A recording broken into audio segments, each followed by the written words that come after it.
Sir, it has started the recording. Okay, you can go ahead. Yes, sir. Thank you very much. So, good afternoon, everyone, faculty members of Christ University and my friends. So, I'm Bhavesh Shaha in 12th standard in Kendra Vidyalaya 1, Puducherry, Ejapur campus, and I am studying commerce. So, I will be giving you an in-depth experience on YouTube analytics and how we can use that, how we can optimize that, what it means, and how we can make sales out of that. Because at the end of the day, that is our end game. So, yes, YouTube analytics. So let me just give a brief introduction on the type of industry I am in because YouTube on its own is a very, very huge platform. So this is me, a little narcissistic, but I have been in YouTube since 2012. Fun fact, I was a very shy kid and my mom made me do YouTube to overcome my fear of talking to strangers. So 8 years ago, I started with PowerPoint tutorial videos. I was not into gaming, so I never got that opportunity of making gaming videos like my peers. So anyways, my most viewed video has 150K views and that is about PowerPoint game shoes. And nowadays I have branched out and I make videos on finance, on money, and just making people financially literate. I also started a comedy podcast because I was jobless. And that is the best thing one can do in during the board exam. So yes, and whenever I tell people that I'm a YouTuber or a content creator of sorts, because YouTuber has a very bad connotation, people ask me one question. They're like, hello, bro, I heard that you're making money in YouTube, bro. Party treat. But how much money do you actually make in YouTube? Because people have that dream, right? Especially kids that they can make videos. It's very easy and they can start earning money.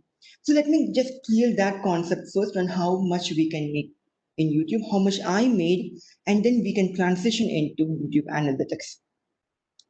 So this is the AdSense analytics of my most viewed video, which has 150K.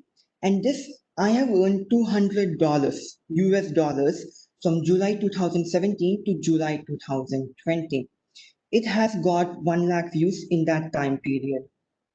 Yes. So many people they think that the amount of viewers or the subscribers or the number of comments or likes they are affecting your revenue, but that is not true. That is a myth. These parameters do not affect how much you earn at all. AdSense revenue is directly affected by these three things: ad impressions, CPM, and RPM. Whenever we open YouTube and watch a video, we are given a 5-second advertisement in between. In the starting of video, asking you to order, or you will have Byju's. Nowadays, you have two 5-second advertisements in the beginning of video, and some people in between video they keep one advertisement. At the end of the video, then they have banners advertisement in desktop and laptop. So these advertisements, they are your main source of income in AdSense. So what are the three main criteria for getting money? Ad impressions, CPM, RPM, and I will be explaining what these three analytic parameters mean. So you can have millions of views, but your channel may not be monetized. Monetized means that YouTube is allowing advertisements to be played on your video. Not every channel can be monetized nowadays. No, you need to have minimum 4,000 watch time hours and 1,000 subscribers for your channel to be eligible to have monetization. I'll explain what watch time hours means in later on. So now let's understand these three concepts.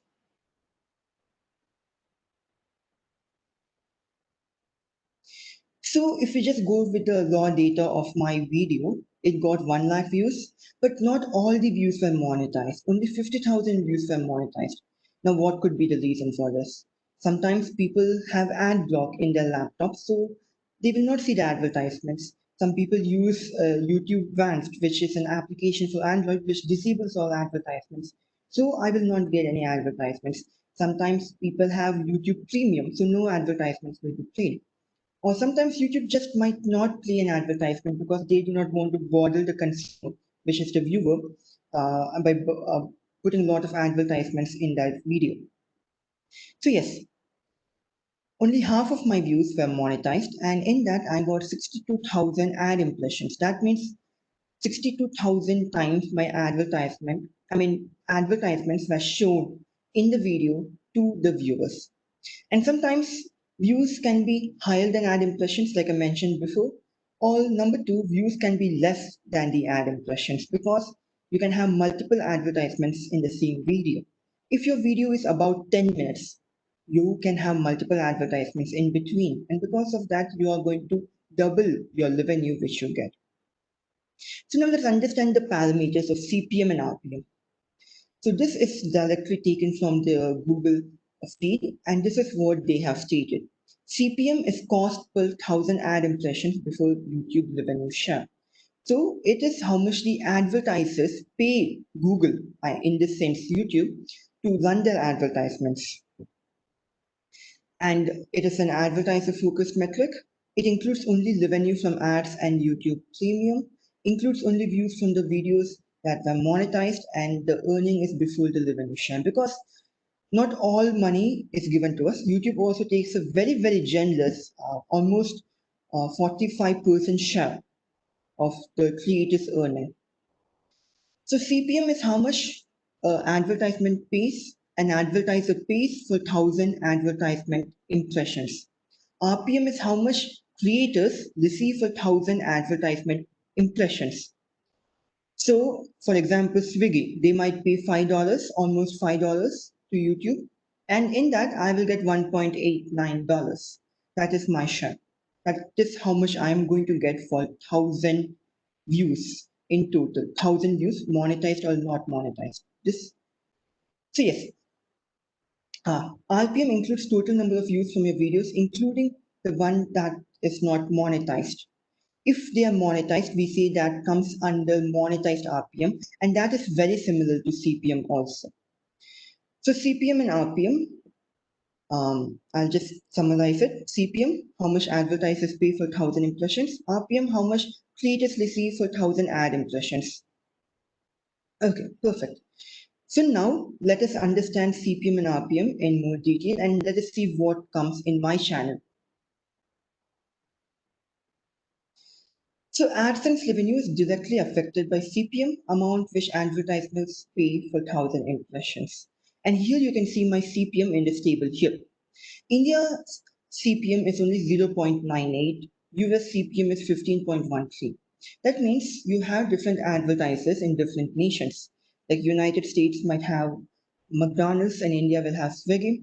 And Swiggy will pay $1 for every 1,000 ad impressions, and McDonald's might pay $15.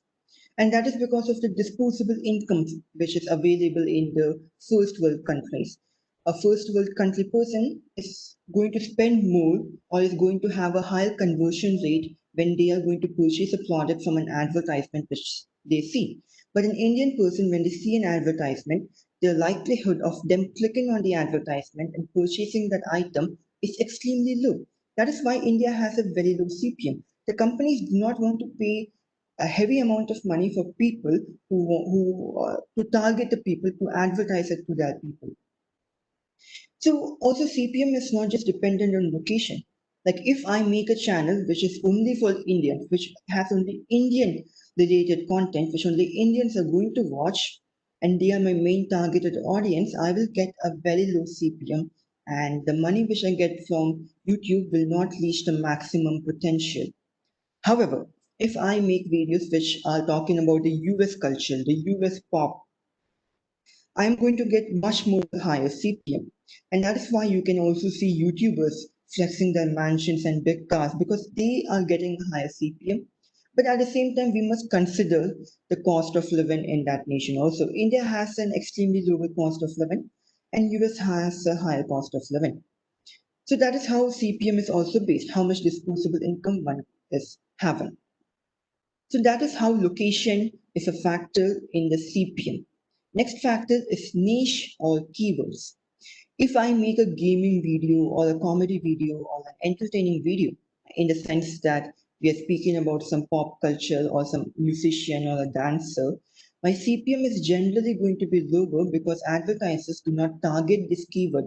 Advertisers also specify to Google if the video is related to this keyword, play my advertisement. That's it. So if we have keywords like finance, lawyer, education, your CPM is going to be higher, even makeup. If you have a beauty channel in YouTube, your CPM will be higher. If you have a gaming channel, your CPM will be lower because that is how the demand of the market works. People who are in this particular niche, they're talking about finance, investing, they will have more disposable income in one sense, and that is why advertisers are ready to pay more. And that is how CPM is affected. Now, RPM, how much creators receive for 1,000 impressions. So now RPM depends on many factors. These are the four main factors. One is watching the full advertisement. If a viewer watches the entire 15-20 second advertisement, I as a creator am going to get more revenue. Now, if they only skip the video, I will still get revenue, but the revenue will be very minimal. Now, if you start interacting with the advertisement, like clicking on it, I'm going to get more revenue. Anyways, let us not divert too much. You have many other streams like channel membership and super chats. So, anyways, let me just go back. That was all about CPM and RPM. Next, we have ad impressions, which is the next factor on how AdSense revenue is generated. So now we are coming to the crux of YouTube analytics. So ad impressions are very important. Even if you have a high CPM, you are not going to get money if people don't come and watch your video, right? So how can you get the video to people? How will YouTube suggest a video to people that it will come in the front page and people will also click on it? And these four are the most important metrics. The first metric is high CTR, that is click-through rate. And that is basically the amount of people, the percentage of people who click on the video after seeing the thumbnail. I will be giving you a practical demonstration in a few minutes. So CTR, if 100 people see the thumbnail of my video in the search history, in the search results, or in the recommended page, and how much ever people click on it, the percentage of people who click on it is categorized under high CTR, click-through rate. So next is high retention. If I have a 10-minute video and people only watch the first 10 seconds and they leave my video because of the clickbait, maybe I put something in the thumbnail which attracted people, but as soon as they clicked on the video, they were like, oh, this is a scam. I don't want to watch this video. So they click away. So that affects my retention. A low retention video never works well in YouTube analytics. Next is high watch time. So nowadays, people think about views like this video has 1 million views, this is a good video. But YouTube does not care about views at all. YouTube only cares about the watch time. This video was watched by 17 minutes by this person. This video was watched by 20 seconds by this person. That is the most important metric, watch time. For how long did the people watch your video? The cumulative of the amount of time of which your video was watched. So watch time is very essential. If you have a 10-minute video and 100 views and each person watched only 1 second, you are getting 100 seconds of watch time, which is very bad. But if you have a 10-minute video and the entire 10 minutes was watched by 100 people, you are getting 1,000 minutes of watch time, which is amazing. The next is if you have high retention and high watch time, you are going to get high impressions, more impressions. That means YouTube is going to show the thumbnail of your video to more people. If you just keep scrolling on YouTube, you see some videos being recommended to you. And if you choose to watch that, and if you give a high retention, if you watch it for a long period of time, YouTube will be like, yes, this is a good video, we should promote it more. So now let me open my YouTube studio and show you how these work.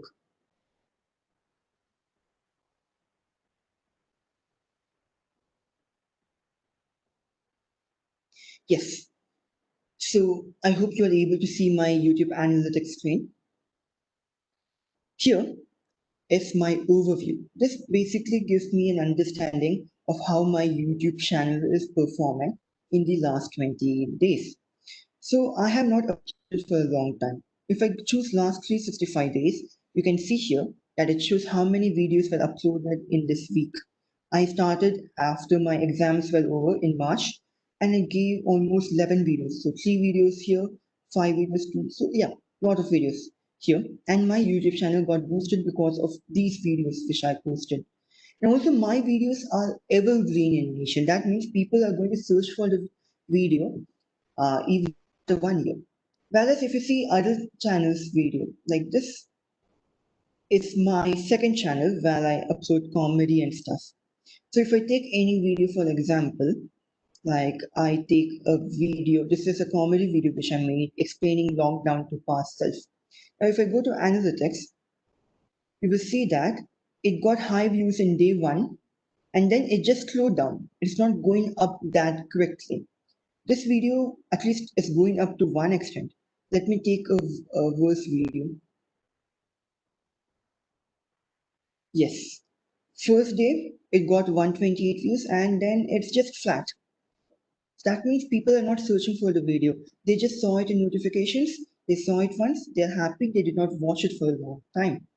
So anyways, let me go back to my main channel and we can go through the analytics.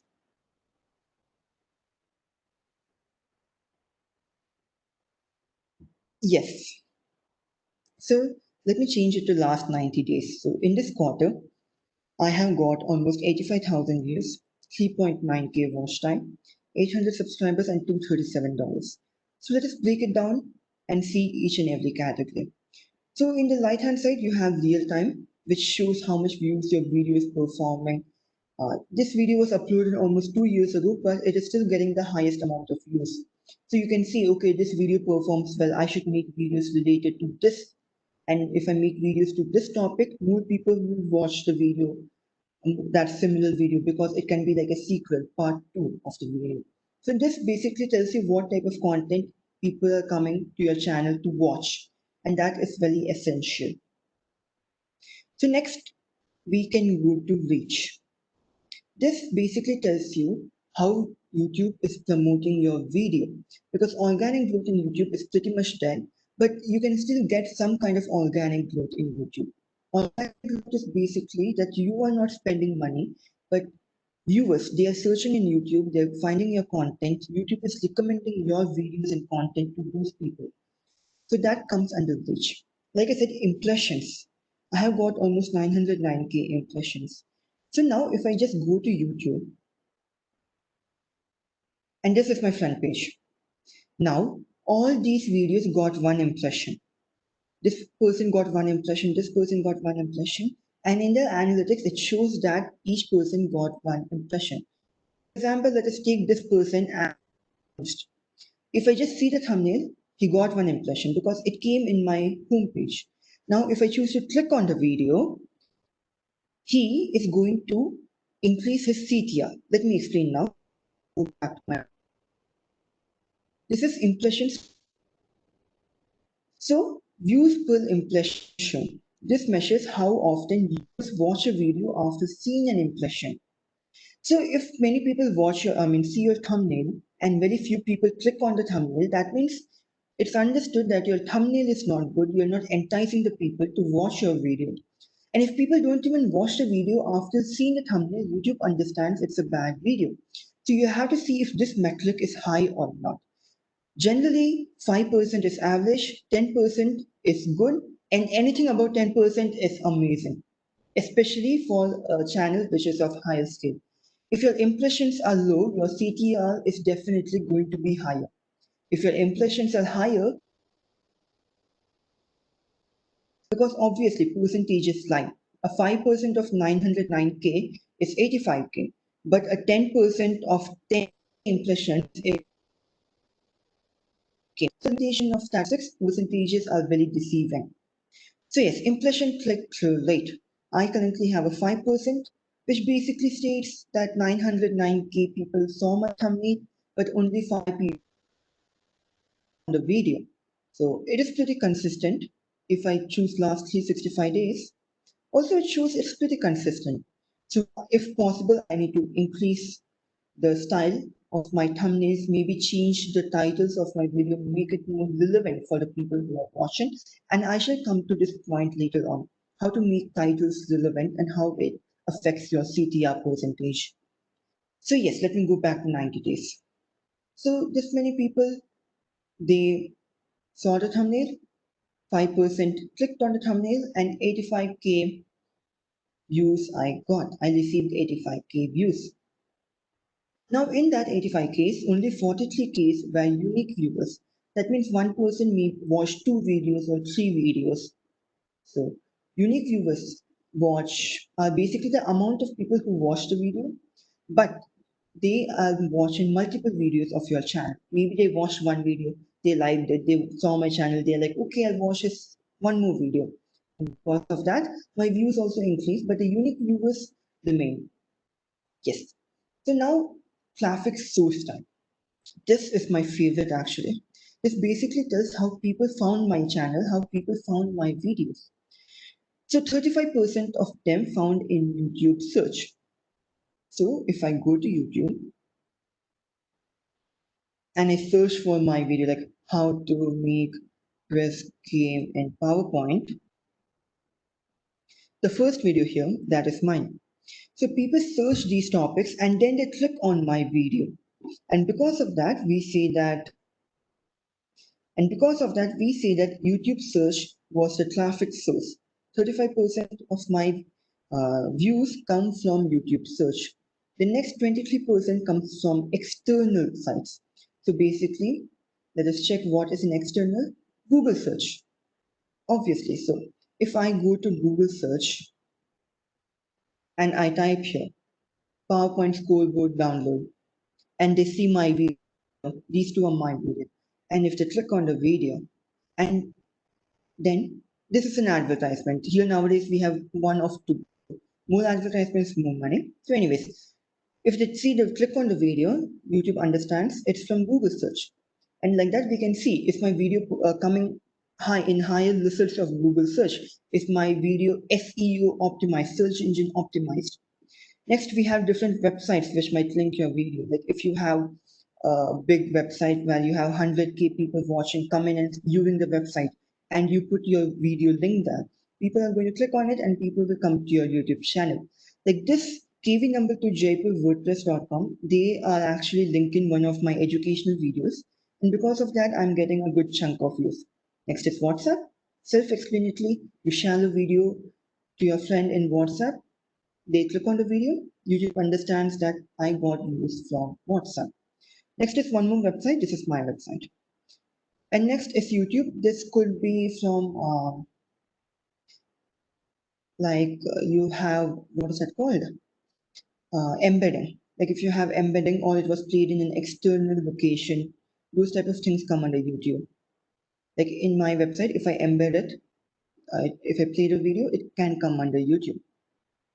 Or people can go to YouTube through Google Chrome in their mobile. That also comes in YouTube, but I'm not 100% sure of that. Anyways, so that was one traffic source, external traffic source, and this is very vital for the growth of your YouTube channel. Many people in the beginning, they basically have a high external growth, and because their friends share the video in WhatsApp, Instagram, and they get views.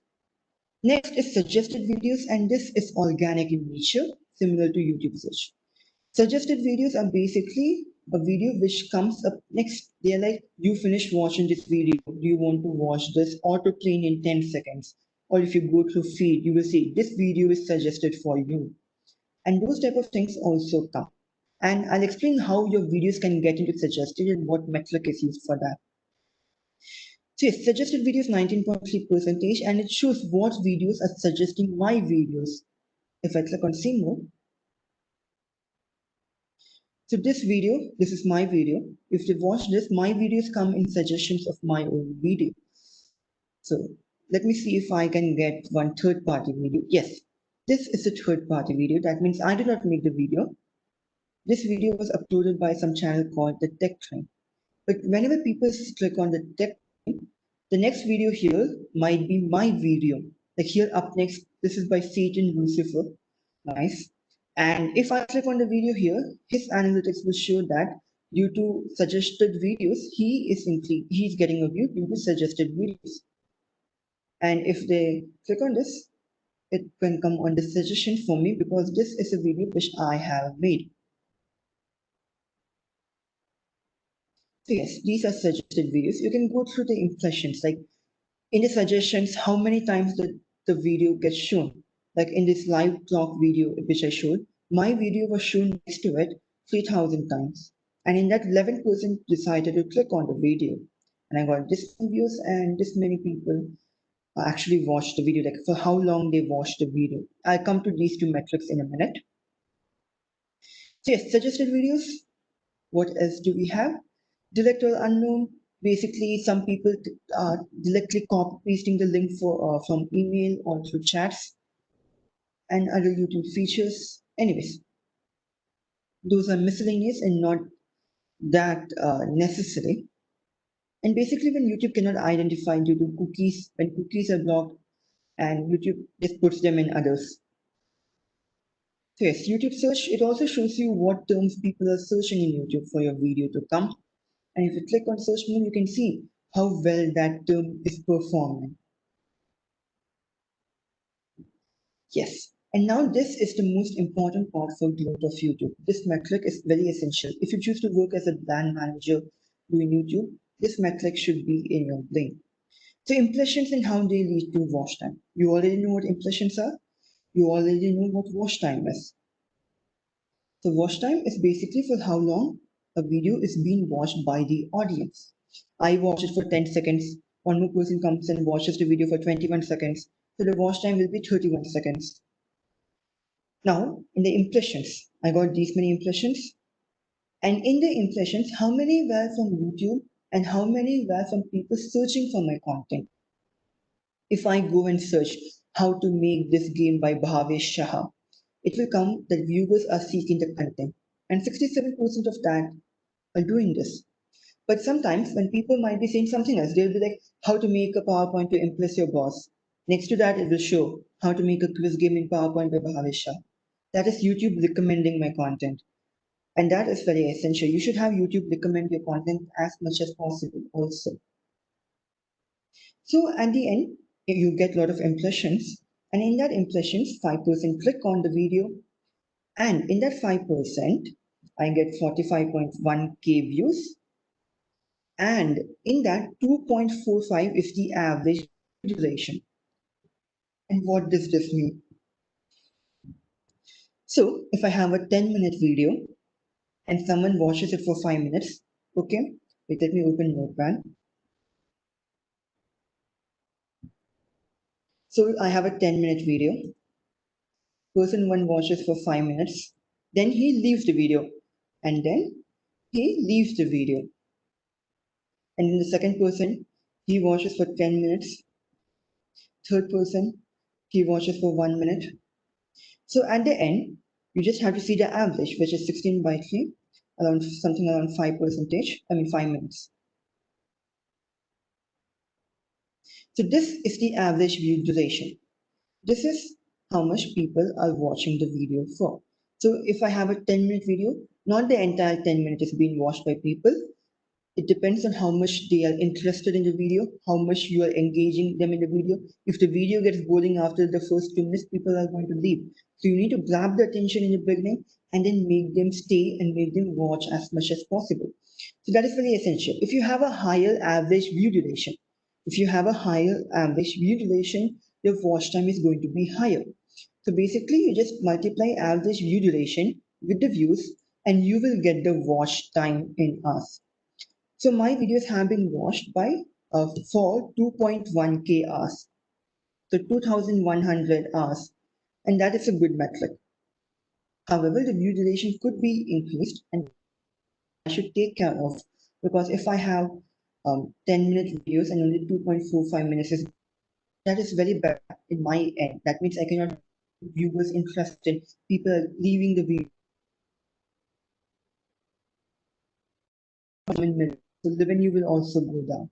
I'll show you this average view duration and how it works for a specific video later on. And next is playlist. YouTube playlist works really well. If you get people to put your video in their playlist, it is going to make YouTube think that your video is good. People are putting in their playlist, and that means we should recommend the videos more. So, like many people who make games, they put my videos in their playlist, like how to make PowerPoint games. And because of that, I also get views through the through the playlist. if someone made this playlist, it's called PowerPoint, and it got 34 impressions, and I got around zero point 0.1 watch time. Not much, but mine, I need to improve my playlist game, but yes, it's still a metric which can work out really well. Yes. Now we can go to the second tab called engagement. As I mentioned, watch time hours and average view duration. I'll explain these by giving a specific video so that the average video duration will make more sense. Currently, I have videos which are 10 minutes. I also have a video which is 1 minute. So given a cumulative average view duration, it's very misleading. Anyways, let's see what the other analytics are. So these are basically top videos. What videos performing well? Now these are end screen. If you see a video at the end, 20 seconds, you're going to have the YouTuber say, subscribe to my channel, share the video, click on the like button, all of that. So at that time, they're going to show a card to the next video. They'll be like, if you want more, click on this here and you can watch this video. And that is very good. YouTube is like TV. Okay. They want your viewers, your audience to see as many videos as possible. If they keep binge watching you, you are going to get higher metrics. If you get higher metrics, you are going to get more views, more impressions, and more impressions will lead to more conversions for sales, which I will also talk about later on. So yes, end screen, very essential. Then it shows in end screen what type of elements are working more. Like, let me just open an end screen and show you.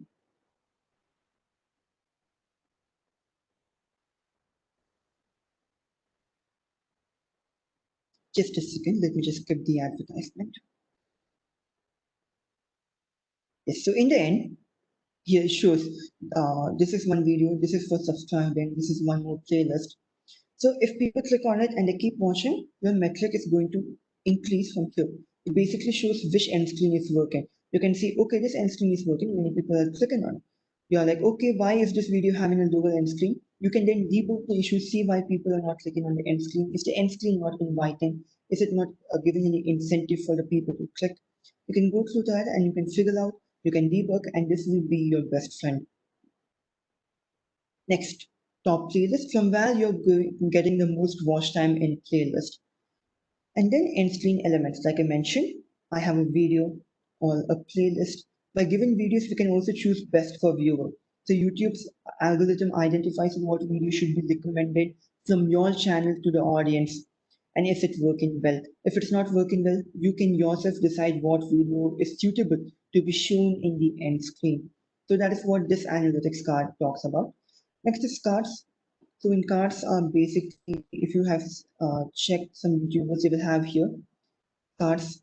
If you want to see a similar video, click this side and they will show these videos and people can click on it if they want context of what is being talked in the video. And that is also one more way to get people to give you more watch time and views. And same way as end screen, you can debug what cards are working, what cards are not working. And then you can increase your watch time, your impressions, and your sales at the end. Next, we have audience. So here, I have had 43,000 unique viewers come and watch my video, and each person watches at least 2 videos of mine. They come for the video, they stay, they watch one more video, and that is the average. And also having a higher average view per viewer is always good, and it will be heavily beneficial to you if you are making a YouTube channel or if you are a brand manager of a company which has a YouTube channel. Now, these are some of the new metrics which has been introduced in YouTube. This came in like 2 months back. So this basically tells me when my viewers, okay, well, last year.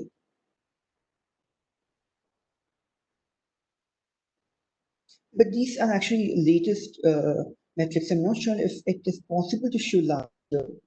Let's just go for 90 days.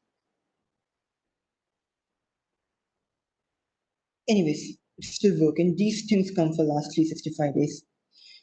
So yes, when are my viewers online on YouTube? If your content is not evergreen, that means people are not going to search for the video 1 year later on, you should make sure you should upload the video when many of your people, many of your viewers are online. It's similar to Instagram. You should post when many of your followers are online. Post at 10 p.m. or 9 p.m. and many people will come and give you engagement with that post. If you post at 4 a.m. in the morning and your viewers are from India, it's highly unlikely that your post is going to perform well. Similarly, for YouTube channels, upload the video when a lot of people are online and are browsing YouTube. So basically, it's like a heat map. It tells when my viewers are online and I should post at that time. Next, watch time from subscribers. So here, only 5% of the people who are only 5% of watch time come from people who have subscribed to my channel. That means 95% of the people, they come, they watch my video, they don't subscribe, they go away. I need to fix that issue. This is one of the most disheartening things about the channel. This is not good. I need to make them subscribe to my channel. I need to give an incentive. I need to have more call to actions. I need to start saying in the beginning of video, subscribe. Please, please, I beg you. And that is essential because if you have more subscribers, more notifications come. And generally, if you have higher metrics, more subscribers, you become more respected in the field. And YouTube also promotes your videos more just because you have higher subscribers. Yes, next is demographics, age and gender, what type of people are watching my video, who are my main audience. According to that, I need to make my videos. So a male to female ratio is not an issue here because mine is not curated to one particular kind of people. If I had a makeup channel, I mean, if someone had a makeup channel, you could generally see that female audience would be higher, and that is data. Male audience would be lower. And now you can also see the age range. If you have gaming videos, generally the younger populace will have higher. But if you have PowerPoint videos like me, people from 25 to 34 years are generally going to have be the best demographic for my channel. They watch more of my videos. Next is countries, and this is essential because you should know what part of the world are you targeting. If you are in India, you can't just go and make something talking about Philippines education system because Indians are not going to be that interested. But sometimes they might be, who knows? But if something which is related to Indian audience, like if I say Indian CBSE syllabus, uh, reviewing that, talking about it, criticizing it, at the same time giving points how we can be benefited, this metric is essential to know where your audience are coming from, what your demographic is. And because of that, you are going to make content curated to them. Remember, in YouTube, you cannot please everyone. You cannot make everyone happy. You need to choose your target audience, just like you make a product or a company. You need to choose what its objectives are. What is the objective here? My objective is to train teachers in PowerPoint, make games in PowerPoint. So I need to target those particular people. Now, if I was talking about Indian issues in a podcast, talking about Indian societal problems, talking about the things which Indian teenagers face, I should make sure that Indians are being targeted more and I should make content curated to them. And also, this also indicates your CPM, like I mentioned earlier, where your audience is coming from. If India, you can make sure that the sales is not going to be that big because disposable income is going to be lower. United States, sales is going to be higher because disposable income is also higher. So this is subtitles. It's self-explanatory. How many or with what language is being used when people want to see the closed captions. 88% of the people, they do not watch any captions in my video. 10% in English. And if I click on see more, I'll be able to see and 9 people in German. Great. So this is the 3 musketeers of YouTube analytics. And next, we come across the messiah, the revenue. So last 365 days, this is my revenue. CPM, RPM, like I mentioned earlier in the PowerPoint, this it works. Now let us break it down one by one. In CPM, I click on see more. So it shows what are the estimated revenue for each video here, what is the RPM for each video, and RPM for each video also differs. A high performing video is definitely going to get a higher RPM. Video which is matching the good keywords like finance, um, like lawyers, those keywords. One second, let me just show my PowerPoint.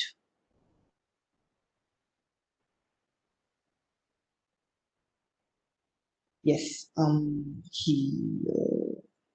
yes, like finance, lawyer, education, beauty, those type of things, they are going to give a higher CPM. At the end, even RPM is affected by CPM. So let me go back to the channel analytics. Yes, so you can see that some videos, they have a higher RPM, some videos, they have a lower RPM. Now let me see a video. Yes, this one. This is actually in the Class 8 NCRT book.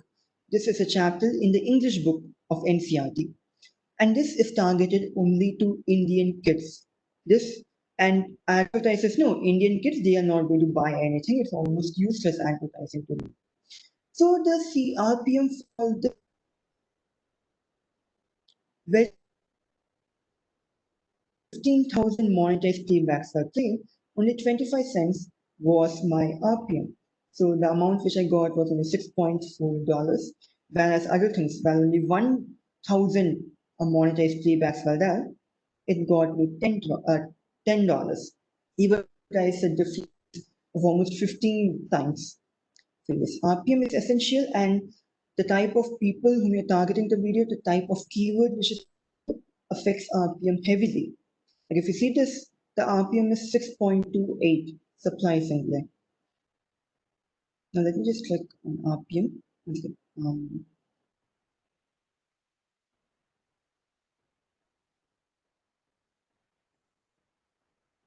okay, I'm unable to bring it in descending order, not an issue.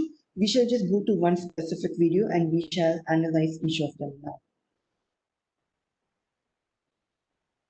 So CPM, RPM, uh, estimated revenue. This is your monthly revenue, how much you earn per month. Extremely self-explanatory. Top earning videos, revenue sources. Yes. So AdSense is one revenue, and then YouTube Premium. If people who are in Premium and they watch my video, they will not see any advertisements. So I won't get any money from the advertisements. However, YouTube will pay me money directly because they purchased YouTube Premium, and in that they are going to give me a small cut.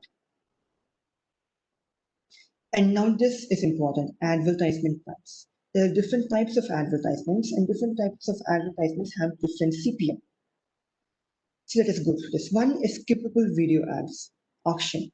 So basically, these are sold by Google AdSense, by Google for these are the 5-second skip ads, and this have the high CPM of $10. So $10 for every 1,000 ad impressions that is paid by the advertisers. So if you have skippable advertisements, they are paying around $10 to my channel. That is the type of value which my channel is bringing. Next is display ads. Like in the YouTube video, if you're watching in your mobile, you see a small strip, a horizontal banner talking about download this app, download the game. Or in the video, when you're in your laptop, you're going to see a similar thing. So that is display ads. Then you have bumper ads. These are 6 seconds non-skippable ads. So just 6 seconds, like those Swiggy advertisements. Those are 6 seconds long. You cannot skip them. You watch it. The advertisements is very small, and then you can watch the video. So these basically tell about the CPM of each thing. The non-skippable videos, so it will be like 15 seconds or 20 seconds. Those are like Apple iPhone advertisements. They are 15 seconds non-skippable ads, and they give the highest CPM, which is 12. But at the same time, ad impressions is very low because I do not choose to enable this. You can choose to enable or disable any type of advertisements. And if you enable this, even though you might get more CPM, your viewers will decline because people might choose to leave the video and watch some other video. That's why skippable video ads perform best. It's quick, 5 seconds, people can spam, they can move ahead. So that is all about these type of overall analytics, the cumulative analytics.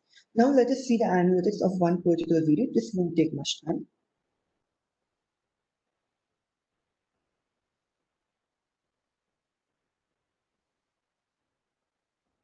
Okay, so let me choose this one.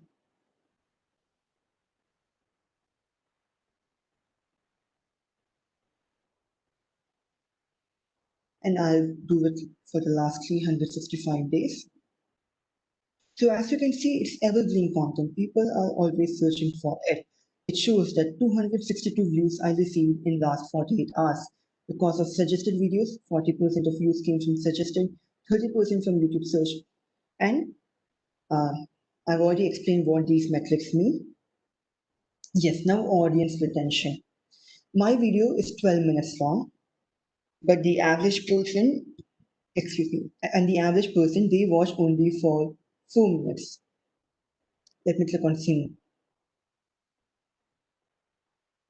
In the beginning, 0, 94% of the people are there.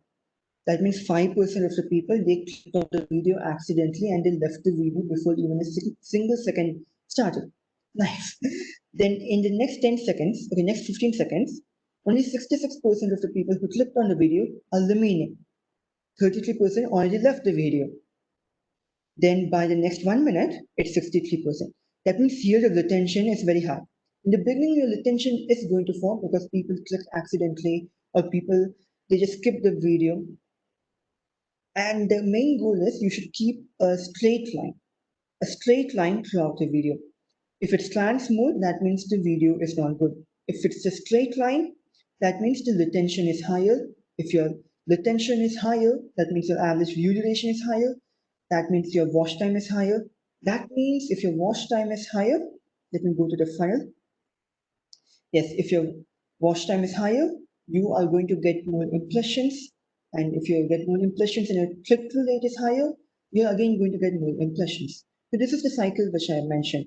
High click-through rate, high retention, high watch time, more impressions, and you are still going to get, you're going to get YouTube to recommend your videos like that. Now there are two types. One is audience retention and next is relative audience retention. This basically shows that how many people are still continuing on in the video. Like here, you're having a cumulative 100% of the people are there, 67% of the people are there. Here, we're talking about all those 67% of people watching the video and how many of them are coming out. So, a high percentage of the 67% people are watching the video, but still people are still dropping. That's why it's becoming from 67 to 66 to 65.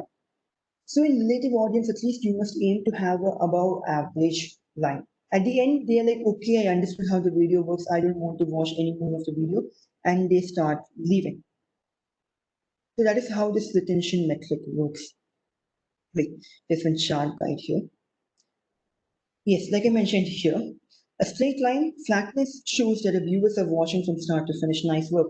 Gradual decline means viewers are losing a bit of attention over time. Bump means that viewers are rewatching or sharing those parts of the video. And a dip, they are skipping that part of the video. A sudden drop means people are leaving the video at that specific part.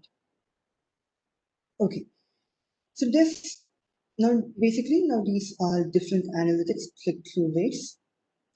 So here this is very this is consistent, but if I give an example, one of my videos, it had a click-through rate of 2%, 3%. And when I changed the thumbnail, the click-through rate became 5%. If I changed the title also to match something, it became 6%, 7%, and the click-through rate increased. Like if I make this what is title for this currently? How to make PowerPoint interactive quiz game. Great. Now if I make a title, how to make PowerPoint interactive quiz game for online class, obviously I'm going to get more impressions. I'm going to get more CTR because people will be interested in this and demand is for this. So that is how you can increase your CTR percentage also. And then you have views and unique viewers. That means people are watching the video multiple times. Like one person is watching the video 1.5 times. They watch it, they come later in the evening or the next day and they watch the video one more time. Change this.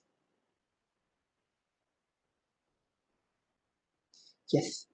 Then you have the countries, which countries watching the video more. Philippines for me, for this video in particular. Then you see what age range of people are watching the video. Yes, so basically all those metrics which I already mentioned, but this is for particular videos. Those were cumulative in nature. So now let me see one more. Yes. Now this is a school project which I made in 8th standard. And if you see this, you are going to be this is very insightful. Let me change it to since uploaded.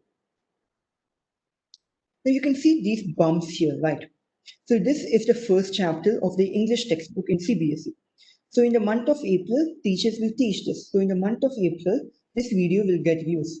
And during the board exam in March, this video will get views. So you can see here, in April, okay, in April it got views. Maybe 8th standard exams is in April. Or the new session is starting. So here I got views in 2017. In 2018, again, in April I got views. Then in 2019, again in April, and then in June. Then recently, because of online class, many teachers are telling the students to watch this video, and I'm getting views in June because classes were delayed. And you can see this is a seasonal video. Now the duration, if you see, oh, this is bad. Starting, I have 97%. Within 1 minute, I have lost 66% of the people. So I am not capturing the attention of the people at all, and that means this video it's not good. Now let me show you one more video where the average view retention is more than 100%. How does that work? Just a minute.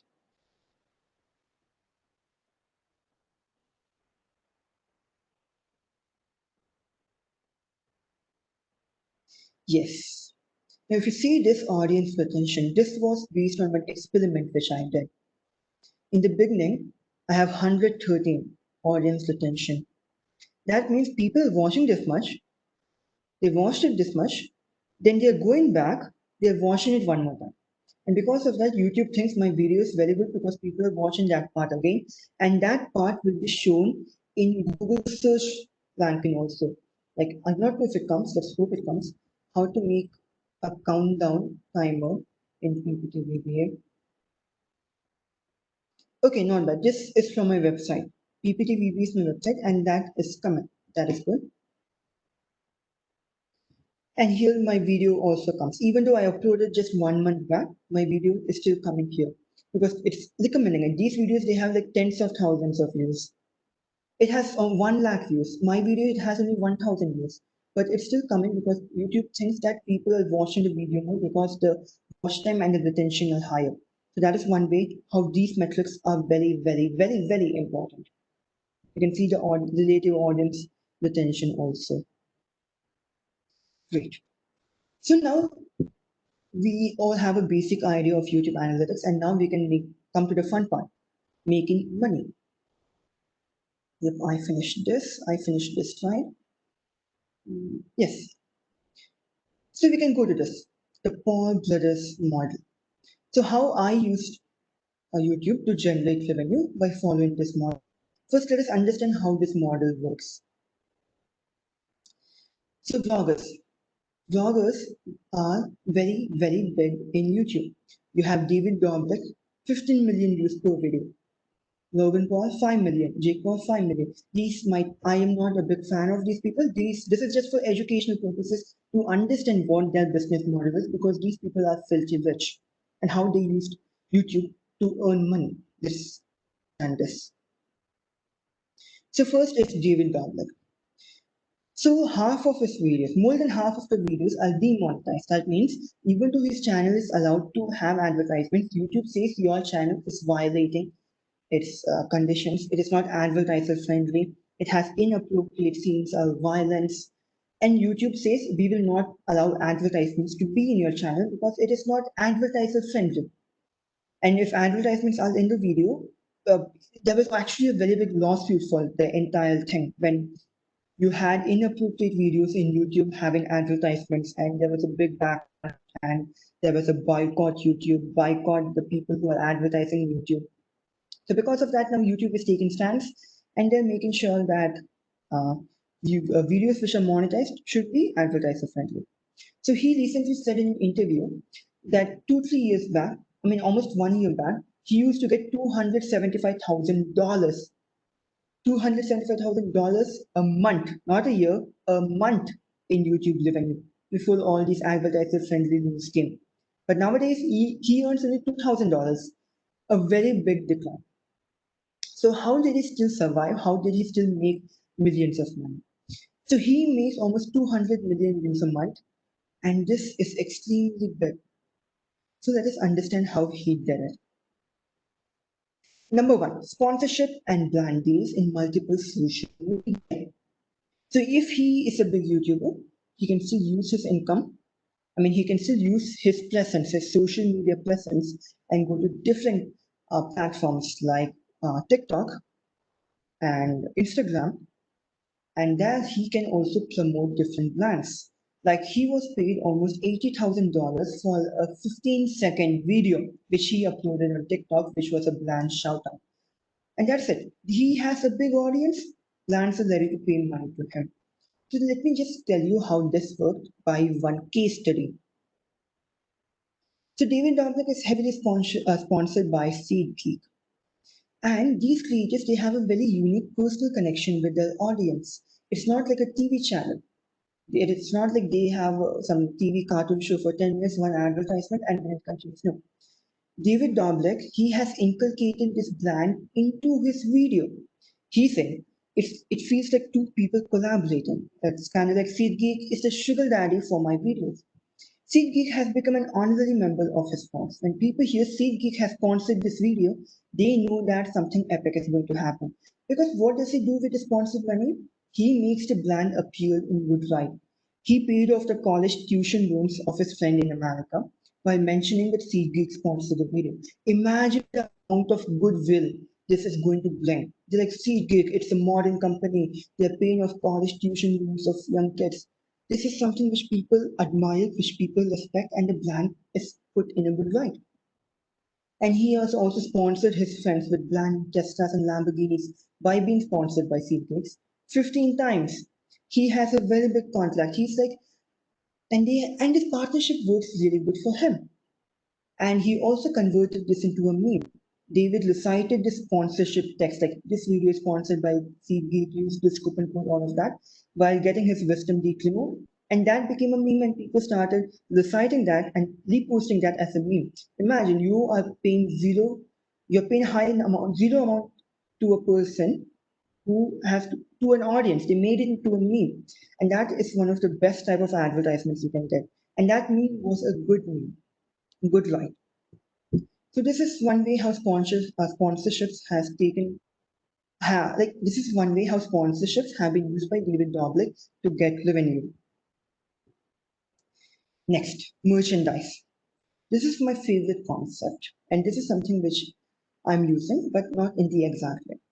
So his main revenue is merch. He makes hoodies, clothes, pants, everything, and a lot of people buy that. But why do people buy these? Because he has a very big social media influence. It's not like just one person trying to sell it because people think it's cool to wear it. It feels like they are like, this is something which I want to represent because David Dobrik has created that personal brand around himself. And these YouTube analytics, he has used them and he has seen what works in YouTube and how he can inculcate that, how he can generate more views in YouTube. Because he doesn't care about the money, he cares about how much people he can influence and money comes automatically. That is a byproduct. He has stated that his main revenue is through merchandise. His side revenue is through AdSense, that is advertisements in his YouTube vlogs. And all his YouTube vlogs, which get 15 million views, that is a big advertisement for his merch. 15 million people coming to your video and watching. You say, buy my merch. Imagine even a 0.5% conversion, how much money that could make. Not even 0.5, take 0.1. That is still huge, huge money. So these YouTubers who make vlogs, they get 2 million to 20 million views per video. I'm talking about the high-end people. Even people who get only 100K to 150K, even their merchandise gets sold out. So they make a whole brand out of their merchandise, and the reviews are just huge advertisements for people to buy their merch at the end of the day. And this is similar to Marvel movies. Box office revenue isn't just the main focus, but the action figures and the amusement park tickets. How Disney people do it. Disneyland. Even the movies get it, but their movies become an advertisement for their amusement parks, for their dolls, for their action figures, for their posters. And all these merchandise, they make the big money. So those movies are just a big advertisement at the end of the day to increase hype. So AdSense was not at all the main revenue when the merch was selling with a very high conversion rate. So that is how merchandise is used. His whole YouTube channel, a big advertisement for this. And also celebrity meetups, Hollywood's if he's a part of YouTube, and that is self-understood. So now I use the same concept and I sold almost 50,000 rupees worth of PowerPoint templates using my YouTube channel, which has only 5,000 subscribers. Even though it has 5,000 subscribers, you can still sell in lakhs. And I followed the merchandise model. I'll explain how it works. First of all, let me just show you how my products work. Like I do not make the normal PowerPoint presentations what people think. I make games and templates using PowerPoint codes. So let me just show you how those works. Give me a minute. Let me just open the file. Yes. So this is one template which has generated almost $150 for me. And the best part is I still did not put this on my website. I did everything by upselling to people. People message me in email and they're like, we need your help. I'm like, do you want to buy this? They're like, perfect. Because this brings them a lot of value. And I show you how this product of mine works in 2 minutes. So now I have an Excel sheet. Excel sheet has 15 questions, one correct answer, and 3 long answer options. The teachers who want to make games, they can just type whatever question they want here, whatever answer they need, and then let me type one. No, let me change my question here. What is 1 plus 1? Correct answer 2. Long answer 3, 4, 5. Okay, 3, 4, 6. Great. Let me save this. I go to PowerPoint. I go to this. I go to my codes, and I run my code.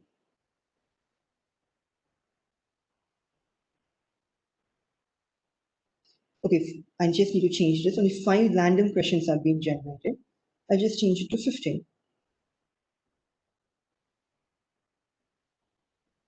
So now you can see my PowerPoint automatically populated from the Excel sheet. What is 1 plus 1? And the answers are also randomly shuffled. The teachers can customize everything by just changing the values here. They just click one button and they have a full-fledged PowerPoint game. They can type whatever they want here. Let me just delete few questions. And then once you do that, when report card is generated, when certificate is generated, and when Excel sheet is generated with how much time they have taken to answer a single question. So all these data, that this is what my products are. So now you have understood that. I can just close it. So this is what I'm selling, and this is a gap in the market which I found during Corona because teachers they do not want to. How do I say? They do not want to download the separate software. They are used to PowerPoint. They are like, I know how to use PowerPoint. I can use PowerPoint. I'm like, yes, sir. Yes, ma'am. You can use PowerPoint. Let me make in PowerPoint. So this is one more module. I won't take up much time. It feels like I'm advertisement, but I'm not. I just want you to understand what is in my templates. So this is a PowerPoint game, and you can type here. Identify the emotion, sad. And then this is for ESL teachers. They can hear the word. If the sound comes, they're like, okay, what is the word? They're like, okay, it is an elephant. They have to spell the word correctly with the spelling. And then finally, they can calculate result. And then they can save a PDF of how many questions they got correct. Sorry, an Excel sheet.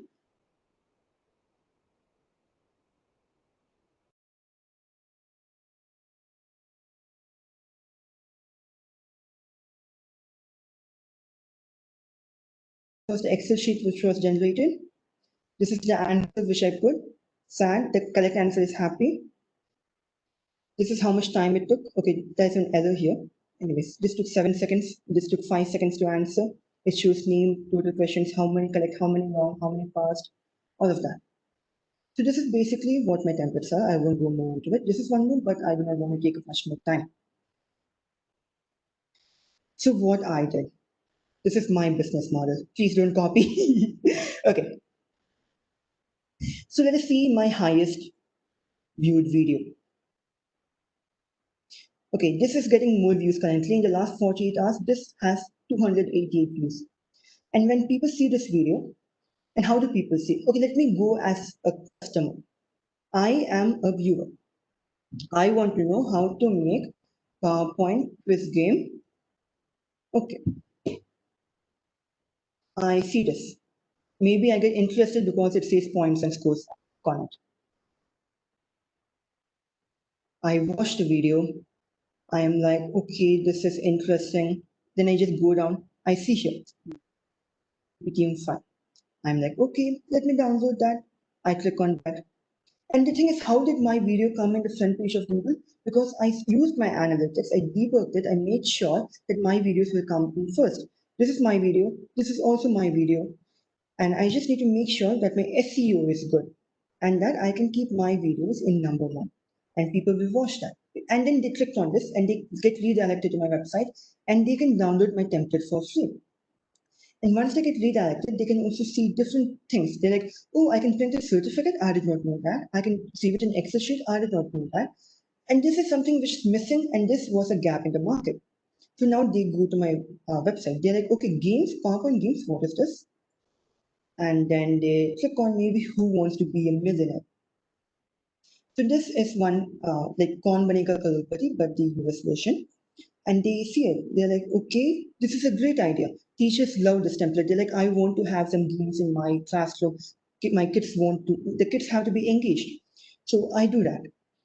I make a web page and I put SEO also so that this template comes in Google search ranking. Let me see if it comes. If it doesn't come, it'll be sad. Anyways, who wants to be a millionaire PowerPoint template download? Okay, okay, mine is number three, not bad. Number three, and mine also comes in second. So people they click on it, they see it, they're like, okay, I can input questions, I can shuffle, I have a countdown timer. These are the options. And then I sell my template for this. People buy, they purchase, and I give them the template. And the best thing is I also allow them customization. So they can choose what features they want. And this is something which is missing from all my competitors. The competitors, they sell the template, the teacher buys a template, and that's it. That's the word. But I keep up with my clients. I'm like, sir, do you want any changes? Tell me your objectives. I can give you more values. I can inculcate more designs. I can put more features. And that is why sometimes I don't put a feature wantedly. They message me. I tell them this is great, but I think your students will love it if I can add this feature. And they're like, yes, I agree. And I'm like, perfect. For just $27, $3 more, I can put this feature and give it. They're like, okay, I'm paying $24. Why not pay $3 more? Give and slot, and it works out. The coin effect also, it works out to one extent. And I can upsell them. So similarly, I have different templates like Jeopardy. Like just 2 hours ago, I had one sale for this. And that also works here. If I search here, Jeopardy PowerPoint template with scoreboard. That is the unique thing in my template. It has a scoreboard. First video is mine, second video is mine, third video is mine. Okay, the website is not showing up, the video is showing up. So this is the website, same thing. And here I also tell them how you can make on their own. So it becomes more genuine. I'm not just selling my template, I'm also teaching you. If you want, you can learn and make by yourself, or you can download it. This template was selling highly, so I made a newer version, and my upselling has worked out. And all of that is working because of my YouTube channel. How? Because let me show you. Yes. So people they might search here how to make Jeopardy on PowerPoint with scoreboard. Okay, they are like they click on this video and then they see how to make the video. They like, 1 second, let me just finish this. So I show them like this is the game which you can make, and then I explain step by step everything how to make their own game, and people follow up and they make their own game. Or they see this, and I also tell them you can download it for free, and they can download it for free by this link. And once you open that link, what comes up? My website where I filled in my template. And that has worked out because I'm given my knowledge for free in YouTube. And that is very essential. You need to provide value to your customers in YouTube. You need to give them something so that they will watch your videos for. You need to provide lot of value. And once you provide value, you can have conversions. If you don't provide value, you're like, I will only sell. I don't want my secrets to be revealed. You are not going to go up in this competitive industry. You need to show customers that you care about them. You are given free stuff also. Like all my quiz game, completely free except that which I showed you from Excel. And people love that because I'm giving so much for free, they're more ready to buy the paid version. So that's basically how my business model works.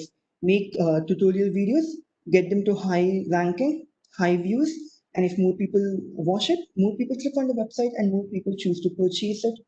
And if they see all of this, and since I'm acting very humane, like contact me if you have for freelancing a personal PowerPoint gamer template, any doubt, any suggestions. I can also give you for economic advice if you're a teacher and they click on contact, hire me.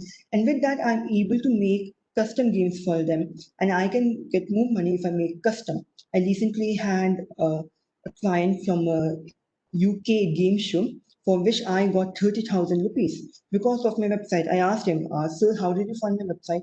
They said that they saw my quiz game, they saw my website, they were interested, they decided to shoot the shot, and it was a very big conversion. 30,000 for a 12th standard kid is high. And that is how my business model works. And the best part is these teachers, once you help them in just PowerPoint thing, they come to know you as, okay, Bhavesh is the computer guy. He knows about computer. So if they have any doubt, they email me. They're like, I'm using this software. Can you suggest how I can do this? Can you suggest how I can make this game?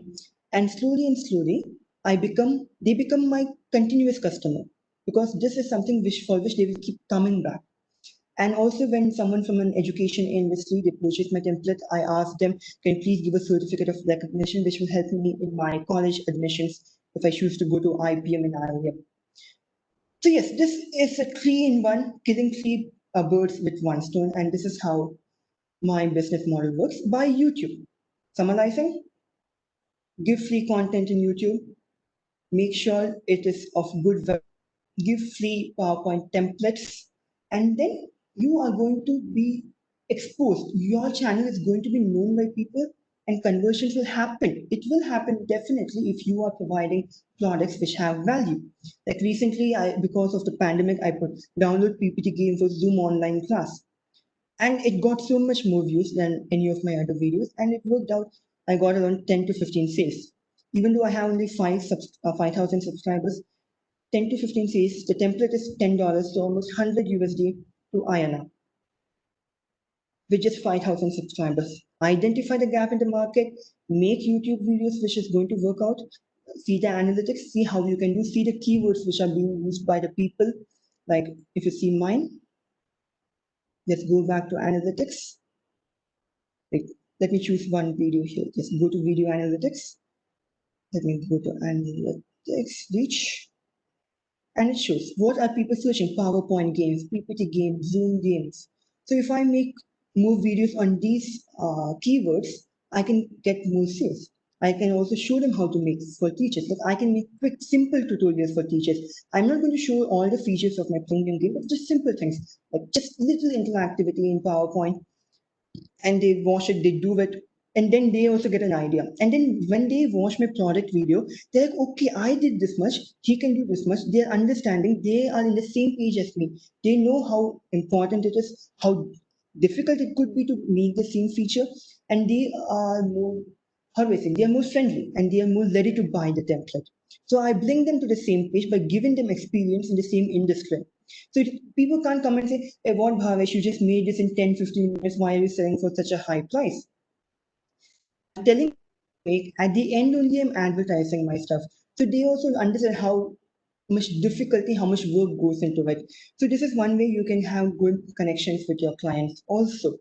So I guess it's getting late, so question answers can start. I hope I covered everything. Yes. So yes, please feel free to ask me questions.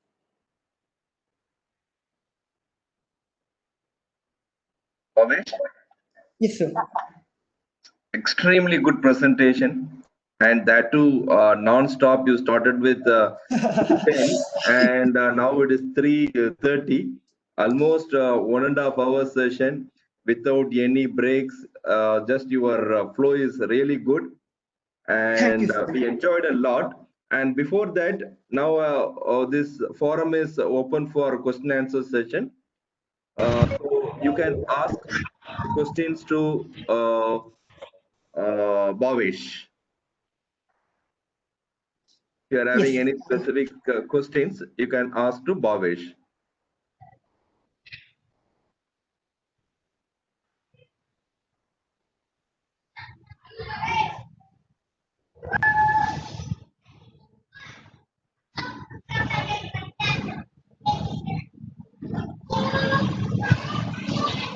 Raghavendra sir, Yes, sir. yeah. Yes, sir. Do you have any question? No, sir, yes, it's a wonderful presentation. Very good. So, got lot of inputs from Bhavesh. So, how we can earn through YouTube. So, no questions from my side, sir. Okay. Dinesh, you can ask your question. Dinesh, you can ask your question. Are yes. those paid promotions which you did in Google, which showed your videos on the first? Okay, paid promotions. Actually, those are not paid promotion, but organic growth. Let me just, if my screen is still visible, yes. So let me just show you. I had opened it here.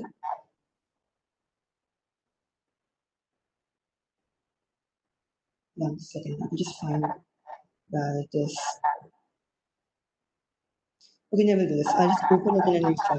So now, if I search for how to make a countdown timer in PPT, this is not paid promotion, it's rather about featured snippets. So Google identifies which website has the best information, and that is being shown. And they see the pictures also, and they're like, okay, this might have proper information, and my website gets traffic. And these are basically SEO. And these are not paid SEO, but organic SEO. I put in my YouTube. Let me just show you that part also. I must have missed that. Apologies. Now I go to video analytics. I click on details. Now these are the metadata. I'm typing here, download PPT game for Zoom online class. These are the keywords. These are also the keywords which I put, kids online classroom game, virtual Zoom game. When people search that, my video might come in the big name, in the first search results. I also put tags, PowerPoint games in Zoom, PPT game for Zoom online class. So with that, I'm going to get people I'm going to get people who click on my thing because people are not going to go to the sixth, seventh page. They are going to click on the first page, first result, a maximum 2, 3 results after that. So that is how I did. Like if I put how to make quiz game in PPT, my videos come up, my website comes up. Now, if I put how to generate certificate in PPT quiz, my video comes up, my website, both my websites come up. Now, if I put download something, maybe download PPT quiz template with score, my website, my video. So that is basically, it took a lot of work, like almost sleepless nights to make sure that my videos come in the beginning. Because you have so many people who have made the same thing, how to make a quiz game, how to make PowerPoint games, but I did the extra effort and put SEO because I know marketing, digital marketing, and I can do it organically. This is something which is separating me from my competitors who are in the same industry. So I always say, try to put yourself in as many industries as possible because it gives you an all-round development. It increases your cognitive skills. It makes sure you have more idea which can help your clients. So yes, I hope that answered the question, Dinesh. Bhavesh, Bhavesh, I'm having a Yes, question. yes, sir. Because you showed and even you gave a demonstration to us how the content in YouTube is very important. Yes, Okay. sir. While making the content, the creativity is also important. That's what even within the 5 minutes or within the 10 minutes video, we have to be more creative. Definitely, sir.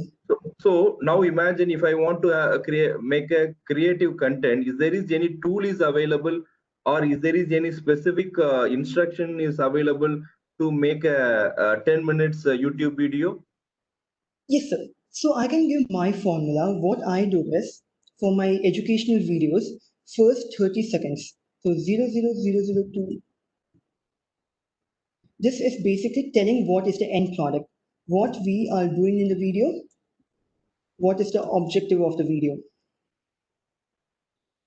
Then from 30 to 1, I tell them the timestamps. Like I'll show you my video. I think that will give the best explanation. 1 second, sir. PPT coming down.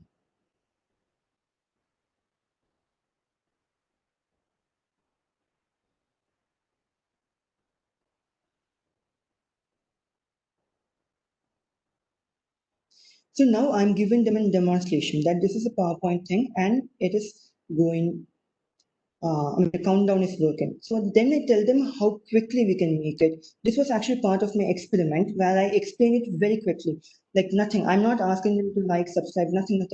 Directly, this is how you make, and people want that. People, like if you are interested in cooking, and my mom also watches a lot of recipe videos, she says that first 2 minutes, those people simply speak about themselves. They're like, this is my book, this is my website, this is that. They don't want that. They want direct content. That is why they clicked on the video.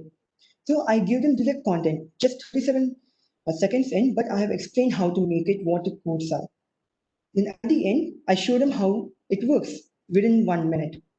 Then, secondly, I show the introduction, like what I'm going to tell them in the video, understanding the schematics of code, notification when the countdown is over. And with that, people will feel like I'm more genuine. I don't go start begging for subscribers and likes.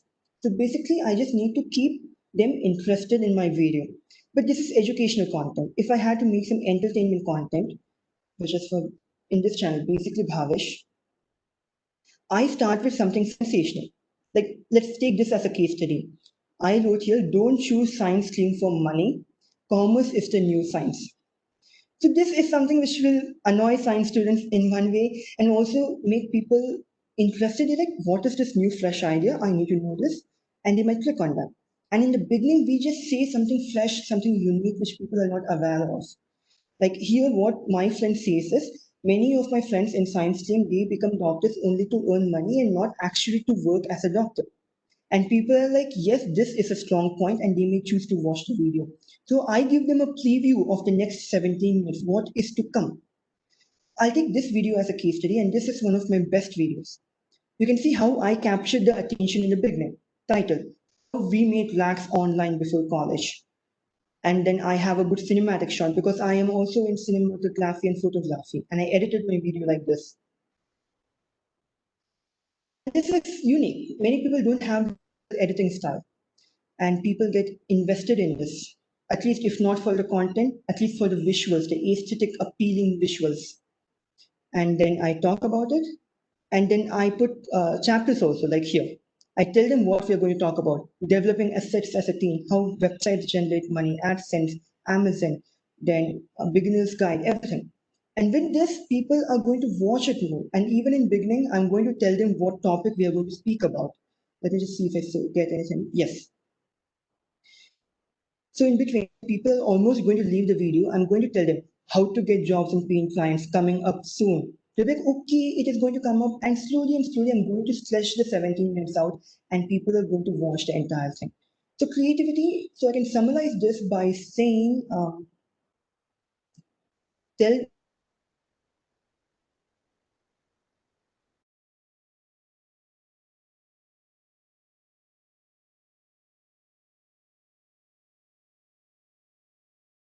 a sensational preview, and also have an attractive thumbnail.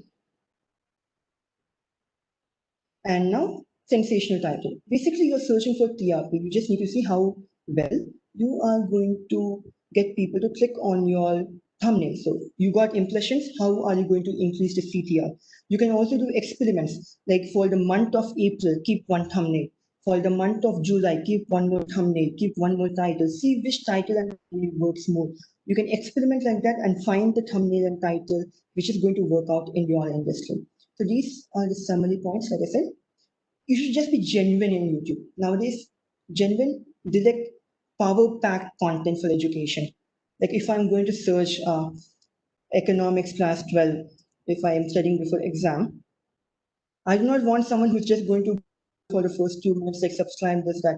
Someone who directly jumps into the content. I'm going to watch him immediately. And if I watch one of his video, I like his teaching style, I'm going to watch all of his videos because he will be my teacher for the next 1 year. So that is one thing which is available in the Indian market right now. A lot of new online teachers have come up and they are earning in lakhs, easily in lakhs. So I hope that answers the question. Okay, Dinesh asked one more question. Which is more important, subscription, view, or view time? The most important is engagement. If someone watches the video, how long can you keep them invested in your video?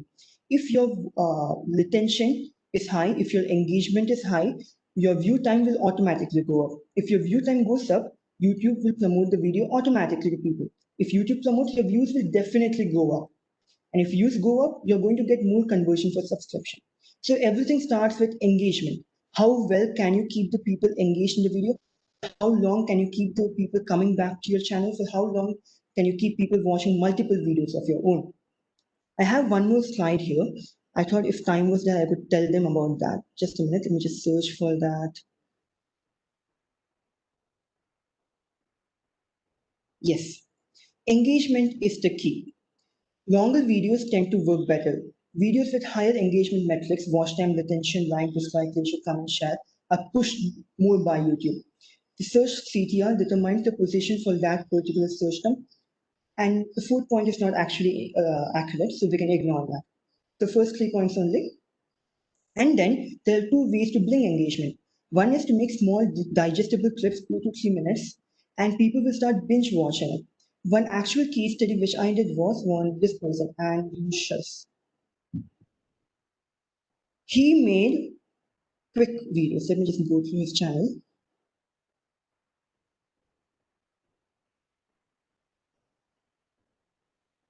So let's see how big are his videos. In the beginning. Now he has become a very big comedian. I remember when he had only 50,000 subscribers. Yes. Um, so, okay, let me just load this with me. But basically, his videos were 5 minutes, 4 minutes, 3 minutes in the beginning, and those became viral. Those 3 minutes, 4 minutes videos, it became viral, and he had almost 100 videos which are 4 minutes and 3 minutes. And I watched almost 100 videos in just 1 week because I was so engrossed with him.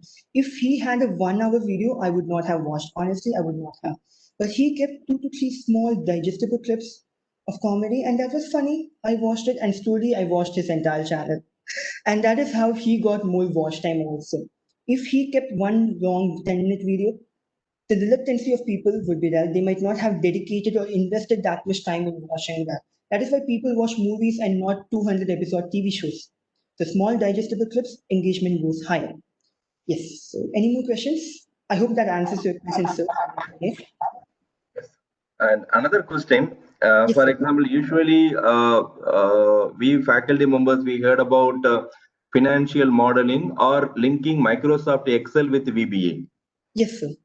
Now, this is the first time I am hearing about the PowerPoint is combined with the VBA, that Yes, too sir. for making a quiz. How come you Yes, sir. got an idea, and how much money you are generating, and how much time you spent to develop these modules? Yes, sir. So number one, PowerPoint modules. I was introduced to that a friend. Like in the beginning, when I had a computer, because I was not a popular kid in school. Like in second, third standard, I just moved to Pondicherry. I had nothing to do, so used to be on my computer. I used to see what is behind the computer. I broke one laptop also because of that as a kid. So I went through the softwares. I found PowerPoint in the computer. I asked my aunt what it was because she was a teacher, and she was also living with me. And then she told me about animations, and my God, that was the happiest day of my life. I was animating every day after school. And slowly, I started thinking of the quiz game. Like, I used to have a question, and then if you click on next button, the tick mark will appear with animation. And that was nice, that was cool. And one day I decided to actually see in YouTube is something like that possible. And then I came across one book. The book's name was Powerful PowerPoint by David. This book, this one, Powerful PowerPoint for Educators. I did not understand anything, but my uncle made me understand. But this was in sixth and seventh standard, I guess. And this book had the basic idea of how PowerPoint coding can work. And I read the book 3, 4 times cover to cover, and I started developing it on my own. I started becoming engaged with the PowerPoint coding community, if I can say. Like in Stack Overflow, you have lot of PowerPoint people who are talking, like how can I do PowerPoint VBA? I started asking a lot of questions, and slowly it took me 2, 3 years, but I developed the skill of coding in PowerPoint. Like I can do professional coding at this point. So that is how I got exposed to PowerPoint coding. And the best part about PowerPoint coding is that you can design PowerPoints much more easily. You do not need much of technical skills. Like if I want to design PowerPoint, I can just go to layout, change it to blank, add my shapes here. And teachers can also do it much more easily than using Python, which doesn't have a object-oriented programming. The PowerPoint, it is object-oriented. That means you can tell every object how to behave. Like if I show you one model, I hope I have that model. Just a second.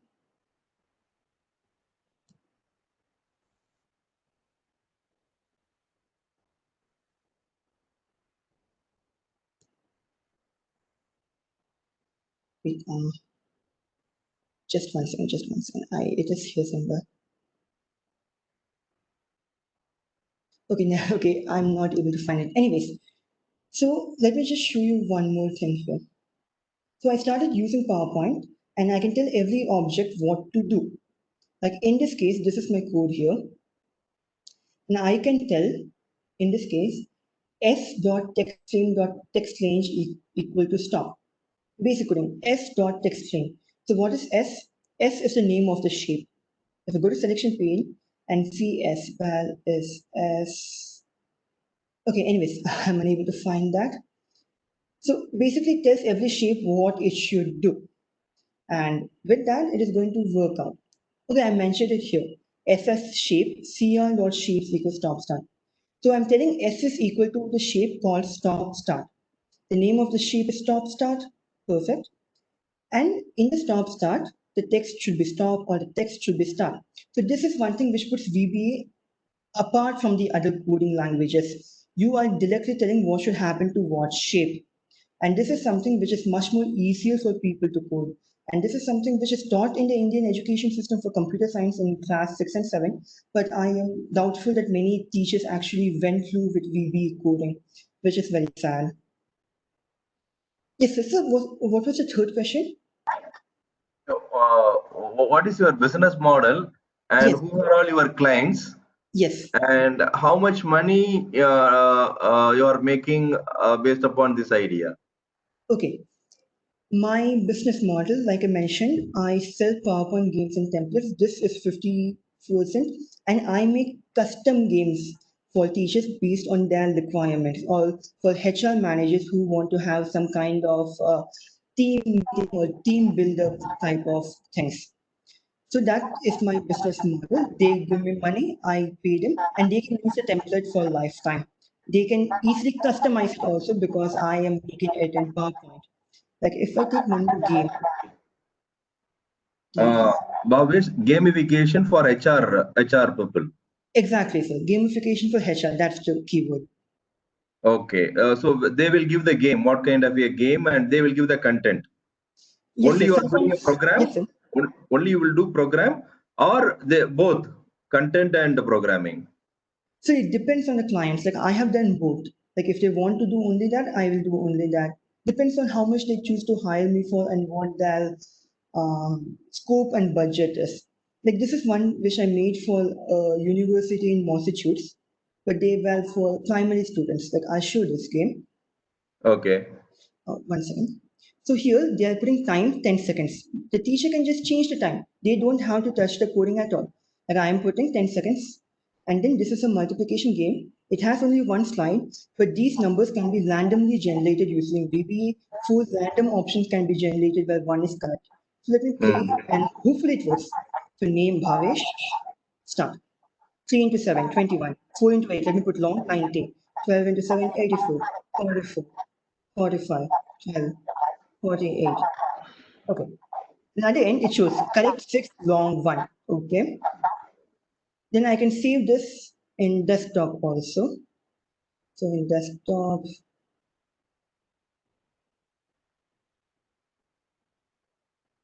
somewhere it has to be saved. I'm unable to find a file. So anyways, it gets saved in desktop and then it shows how many he got correct. This was for one more. This was actually similar concept, but to find the area and the surface, the area, surface, and the volume of a cue ball. So whatever question comes, what is the answer which the student put, what is the correct answer, all of them are made. Like this was the whole mathematical module which I made for the client in Massachusetts. I can show you one second. Yes, so basically it looks like this: name, how many seconds, how many correct long answer total, what was the incorrect question which they put, and what was the answer which they put. All of this comes and the teachers can troubleshoot and they will find out where the student is lacking. And it's easy in PowerPoint because it's very simplistic. They have already used PowerPoint, it is more comfortable for them. So this is the type of things which I make. It's mostly educational games. And then how much money I make, I easily make about 30,000 rupees per month with the sales and custom templates. But obviously the money fluctuates. Some months I make only 15,000, some months I can make 75,000. Depends on a lot of factors. Any HR games you developed and designed? Yes, sir. Yes, sir. That was this Jeopardy game. One second, Okay. sir. Let me show you.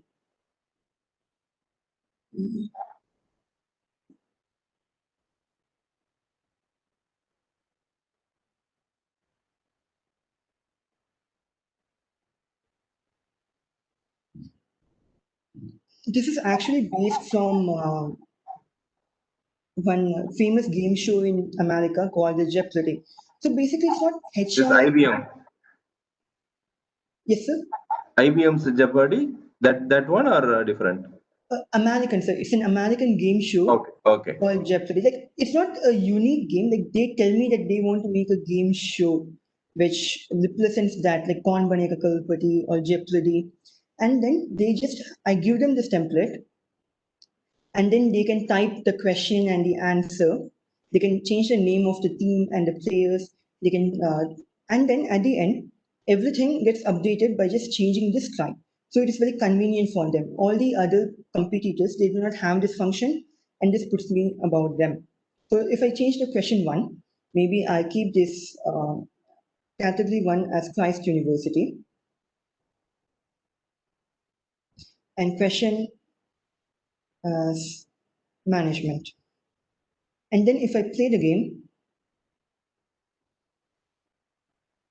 it shows here, Christ University. They did not have to type it. They just had to put it in the table and my coding will customize it for them. That is the main selling point of my template.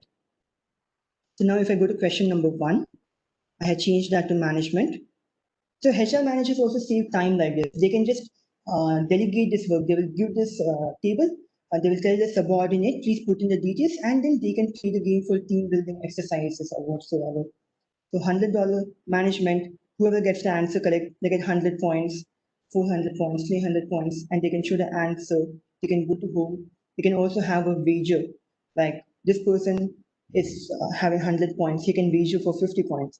If he gets it correct, 150, or if he gets it wrong, all the points go away. So basically, it's just a rendition. It's a PowerPoint game of an already existing game show. That is basically my main templates. That and my quiz game template, which I showed earlier. That thing works out really well. And it's still in the games also. Because when I tell PowerPoint, people are not going to expect that the students can come and type something here and that an Excel sheet report card will be generated, time limits will be there, they can see all these things. That is new to them and teachers love it. This is selling anything with ESS teachers who are using this. They just play the sound, the students type it, and then they can go to next. And the correct answer is actually here. The correct answer is umbrella. Outside the slide in a text box, the teacher can type the correct answer here. My coding is going to identify this, is going to take it in my database, and then it's going to generate Excel sheet, it's going to generate report card and everything. My main aim, customization should be easy for the teachers and they have to do the least amount of work. I hope that answers your question, sir. Yes. Yeah. Now we took too much of time of Bhavesh, but still the question No, is no, sir. the forum is open to the students. Yes. If you are having any specific questions, you can ask, because almost 2 hours he spent time with us. Okay, one question came from Manu. Linking your YouTube channel to an AdWords or video account allows you to promote your video and access to content. Link an AdWords account. Yes. So AdWords and AdSense are two things. So if I go here, AdWords. AdSense is for creators and AdWords is for advertisers. So using AdWords, they can promote their video, and AdSense, they can showcase the advertisements. So now if I have currently connected to my AdSense account, that means I get money by advertisers which are shown in my channel. Now if I connect with AdWords, I can advertise my own videos, which I'm going to do very soon. So I'm going to pay like 10,000 rupees and get it across US and UK because they are going to be the people who are going to pay. Many companies, they start advertising relentlessly to Indian audience, thinking that Indian audience to advertise to them is very cheap because it takes only 1,000 rupees to get almost 20,000 people involved. But 1,000 rupees in US will get you only 500 to 600 people in your advertisement. At the same time, they forget how much disposable income people have. So yes, AdSense in YouTube, if I had to do AdWords, I can do it. I can advertise my videos. If people like it, they can click on it and they can also purchase my templates. I hope that answers your question, Manu. If you have any follow-up question, please do ask. So, Bhavesh, Yes. is it this option should be it is available in the YouTube? Better shall we go for promote your videos? Shall I enable this option in my channel? Yes, sir. Like, it depends on your niche. Like, is the promotion really necessary at this stage? Is it possible for organic growth to come? Do you want to invest so much money in advertising now and people come to a channel which doesn't have all the content? Would you like to put more content first? So you can connect with me. Like I can give my contact information to all the students. At the end, if you want to talk to me, you can message me in WhatsApp. This is my